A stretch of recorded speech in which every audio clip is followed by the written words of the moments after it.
Tubaye ikaze nanone mwese mukurikira amakuru ya Staro Technology cyane ubu nayerekeranye na Alpha Network kuko niyo tugiye kuvugaho kano kanya. Tuzanye amakuru meza cyane kuri uyu munsi avuga kuri Alpha Network. Niba wafunguye application yawe ya Alpha Network cyangwa suba nko muri ukurikirana amakuru kuri channel ya Telegram, ibi bintu ushobora kuba wabibonye, ariko reka twongere tubirebere hamwe. Kuri video y'ubushize twaherukaga kuvuga yuko Alpha Exchange nayo iri mu nzira nyuma y'amakuru yari yatangajwe mu rubuga rwabo, ariko nanone kano kanya hari andi makuru yabashije gusohoka twakwita ko ari meza kurushaho. Uko iminsi ishira hano muri Alpha Network ibintu bigenda birushaho gukomeza kugenda neza. Hari abagiye babaza kuri KYC ntago irakorwa, nta nicyo barayivugaho. Hari abagiye babaza kuri price yayo. Ubwo mperuka kureba ngewe ubu tuvugana, Alpha Network imwiyanganaga n'amadolari 0.03 ndumva ari aho ngaho. Nabireberaga muri exchange mu kanya kashize. Katurebe hano, reka tuze turabireba neza. Katubanze turebe muri application ya mining, ubundi n'ibya price nabyo turabireba. Nkuko tubibona hano hari amakuru avuga kuri ano makuru ya Alpha Exchange. Hano hejuru aka kantu ngira ngo wakabonye wafunguye application. The next step in the Alpha Network ecosystem, niyo ntambwe yari ikurikiyeho. Katubanze turebe hano dusome bimwe byerekeranye n'ino Alpha Exchange. Alpha Exchange enables you to profit by bringing the buyers and sellers of Alpha coins together. Icyo Alpha Exchange dufasha ni ukukusanya cyangwa kwegeranya abagura n'abagurisha zino coins za Alpha Network, kubashyira hamwe muri make. If you want to buy or sell Alpha coins on an open market safely and securely, we got you covered. Bagufashije wowe ukeneye kuba wagura cyangwa wagurisha Alpha coins mu buryo bwizewe. Reka dukomeze hasi turebe kuri key features. Trading made easy. An exchange service allows investors to purchase Alpha coins conveniently. Similarly, everyone has the option to put the Alpha coins up for sale. Buri wese ubishaka gushyira Alpha coins hanze zikagurirwa. No need to worry about pricing or having the best offer. The system sells from every seller simultaneously. System igurishiriza ku wari we wese washyizeho kugurisha, ukeneye kuzigurisha cyangwa ukeneye kugura, irabahuza mu buryo bworoshye.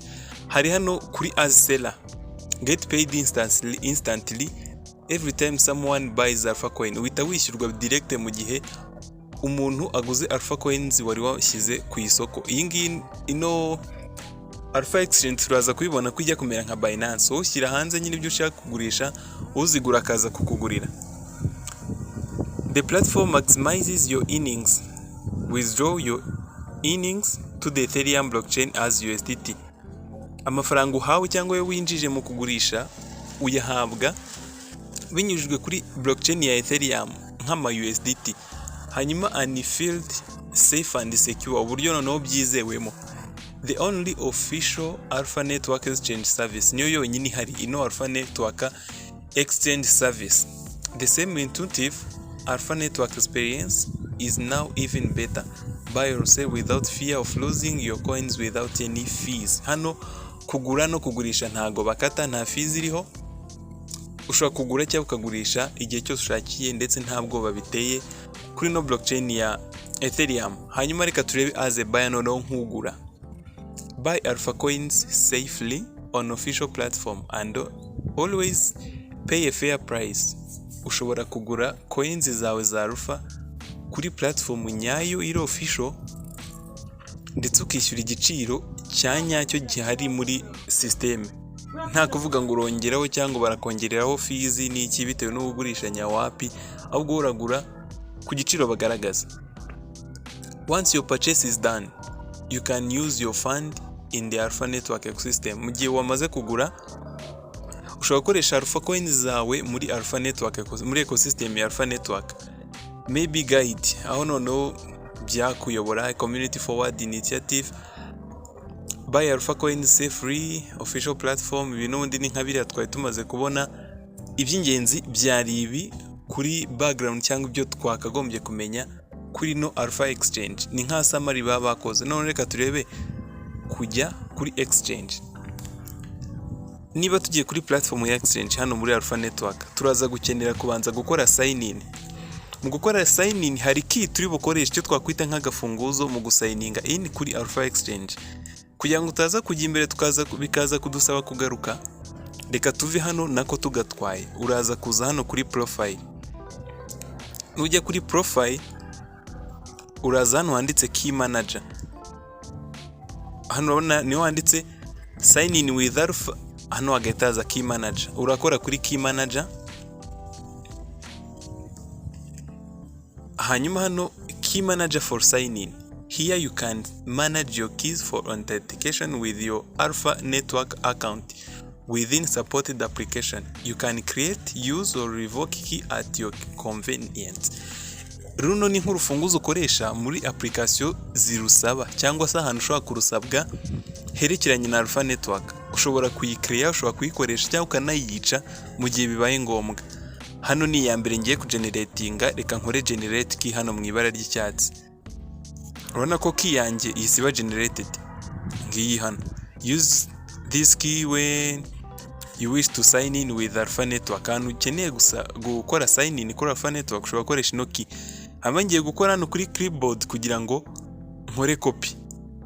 Urakora hano kuri kano kantu kanitso kariho akamenyetso ko guteranya kugira ngo ukore copy. Urabona ko isiba copied. Ndaga closinga, hanyuma ngaruka hano kuri home page kugira ngo njye kuri Alpha Exchange. Ndanyura hano kuri go to exchange, iti loadinga kuri platform ya Alpha Network Exchange. Urabona ko nundi niho nkiri kuri minealpha.net, niyo platform ndiho, ubwo ni nayo irimo irakoreshwa kuri Alpha Exchange. Hanyuma ngiye kuza hano kuri sign in now. Hano ndaza gushyiramo ya sign in key. Hano amakuki ushobora kuya acceptinga cyangwa ukayihorera. Uraza gupastingamo hano ya sign in key baduhaye. Mite nkora hano kuri sign in kugira ngo ngiye nkore sign in kuri no platform mbashe kwinjira nanjye muri Alpha Exchange. Hano n'ubundi byanditse hano ibyo batubwiraga biriya twabanje gukora ko kugira ngo ubone uko ukora login hano ubanza kujya kureba muri application ya Alpha Network ugakora sign in. Kimara gukora sign in hano hari notification nakiriye. Urabona ko hano hahise haza ko sign in with Alpha, hari ukoze sign in kuri Alpha Network. Ino notification ya mbere murayibona, ntago nabona uko nyishyiraho akamenyetso ariko mwayibonye. Urabona ko coins mfite zihita ziza naho hano. Noneho hano nshobora kugura cyangwa nkagurisha. Hanyuma reka tubanze tunyuze gato y'amaso muri achievements. Nkuko mubibona hari price yatangiye saa 5. Bivuze ngo iki launching ubundi nibwo hafi aho nibwo natangiye gukora ino video, ariko murabona ko amasaha byatangiye kuva saa 5 yatangire kuri 0.01 by'idolari bibanza kujya hasi. Hano ni nkaho twavuga ko byari bitaramenyekana ko byabaye. Iramanuka saa 6 yarigeze muri 0.00 kangahe gutyo nka 6 hano. Saa 7 irongera yari yamanutse none ijya nko muri 0.6. Nyuma ho byamenyekaniye cyane. Urabona ko bitewe na transactions zabaye mu isoko yahise izamuka byihuse igeze muri 0.03. Ari mpamvu nagira inama abantu bose, niba uzi ko udakeneye amafaranga cyane, nta mpamvu yo kwirirwa placing order yo kugurisha coin zawe. Zibike cyangwa se unazikoreshe, ukoreshe wize ukeneye, n'undi ntago wabura kwinjoyinga ku musaruro w'ibivuyemo, ariko ntago ari byiza guhita uzimara zose. Hano hari ama order munyangane ndasimbutse gato, ariko reka mpere hano ngende nzamuka. Hari buy orders, hano niyo haza ama order nakoze yo kugura. Hano hakaza withdraw orders, na ama order yo kugurisha naba nakoze hano. Hano hakaza top up orders, there is no USD balance, top up to your account. Nta ma USDT nigeze nta madolari nigeze nshyira kuri account yanjye kugira ngo nkore order yo kugura. Hanyuma tuje hano ino ni chat, hano ni hourly, nshobora no gushyira daily. katurebe ko bimeze, ariko n'ubundi kubera yatangiye uyu munsi ushobora kutagira icyo ubonamo. Ya daily n'ubundi urabona ko ni ibyo ngibyo gusa, nta bikaze cyane, bimeze kimwe. Tukatwigumira hano muri hourly, muri grafu y'amasaha. Hano muri achievement turaza gusangamo open orders, hamaze gukorwa ama order 1000 kuva iyi launchinzwe. Happy investors 878, completed orders ni 1000. Uzanga no ma order 1000 yakozwe yanabaye completed, ni ibintu bigaragara hano. Hanyuma hano ugifungura by default biba biri muri buy, niyo mpamvu mubona hano hariho purchase. Nindamuka mpinduye hano hejuru nkakora sell, uraza gusanga hano hasi naho bihindutse hajemo sell. Reka duhere muri buy kuko n'ubundi niho tubisanze. Purchase alpha coins in an instance, how much alpha you want like to purchase. Akagandi gukora video murabona ko 1 alpha coin iri kuri 0.031 niyo value ifite. Nshobora gushyiramo hano nka alpha nshaka kugura. Reka mvuga ko nshaka kugura alpha 1000. Hano bareta banyereka amadolari ngomba kwishyura kugira ngo ngure zino alpha coins. Alpha 100 biransaba amadolari 3, alpha 10 ni 0.3 nkuko mubibona hano. Hanyuma reka turebe turamutse tuje ubwo nyine nyuma yo kubikora urakora purchase. Reka wenda dushyiremo nka alpha 10 turebe koze purchase. You cannot place order, ntabwo ushobora gukora order iri munsi y'idolari rimwe. Reka dukore nka alpha 100 wenda zo ziri muri you do not have enough USDT. Hano nta madolari mfite nkuko bari babinyeretse hano top ups, ntago ndakora top up kuri no platform kugira ngo mbashe kuba nagura alpha coins. Ari namavu navuga ngo mugume muri update ku buryo buri kantu kose ndibuze kukabereka. Nshobora kutahita mbikorera hamwe muri no video imwe, ariko ibi byose n'ibijyanye na top up byose tugomba kubigiraho amakuru neza. Ugomba kuguma rero update kugira ngo uze kubibona neza byose. Hanyuma bingibi nyine urabona ko ntago ndashyiraho amadolari. Ubwo nabyo dukeneye kuza kubimenya uburyo ushyiraho amadolari kugira ngo ube wakora order, ariko ntacyo. Reka tuze hano muri sale. Hano n'undi ni overview, wenda nabyo tuzagenda tubyerekana. How much alpha would you like to sell? When you sell, the exchange will choose the highest paying order in order to maximize your profit. You don't have to think about prices. Hano ntagomba gutekereza cyane ku bintu by'ibiciro, bazakoresha highest paying order, bazakurikiza order nyine iri gutanga menshi, kuko niba nkeneye kugurisha hari uzaza akeneye kugura, nibyo bazakurikiza kugira ngo bagabanye cyangwa bongere profit zanjye. Reka wenda kirimo ko nkeneye kugurisha alpha 100, mite nkora hano kuri sale. Niba nkoze kuri sale, reka dutegereze turebe. Your order has now been saved. Click the button below to follow the status of your order. Hano baravuga ko order yanjye nkoze yamaze gutangwa.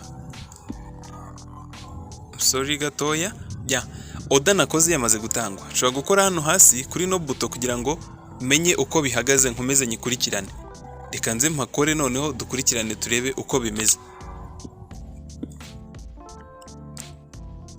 Ukoze kuri no buto, tugarutse ku ma order nakoze. Urabona ko hano iyo sell order yama toto nagurishije alpha 100, sold ntago ziragurishwa ko ntago harabona umuguzi. Sell more alpha, ushobora gukenera kongera kugurisha izindi alpha. Hano urashyiramo umubare uhita ukora sell.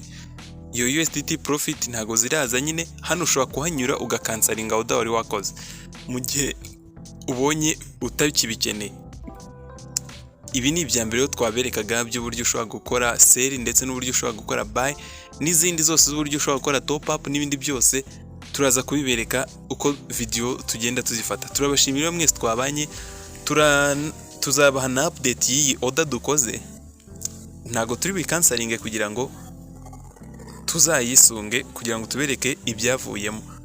ndetse na nyuma y'ibi mbere y'uko tuzivanaho tuzanakuraho dayabayi nayo tubereke uburyo ikorwa. Reka tubashimire mwese twabanye, mwari muri kumwe na Robert, ibiganiro byo nakagaruka, naho ubutaha mukomeze kugira ibihe byiza.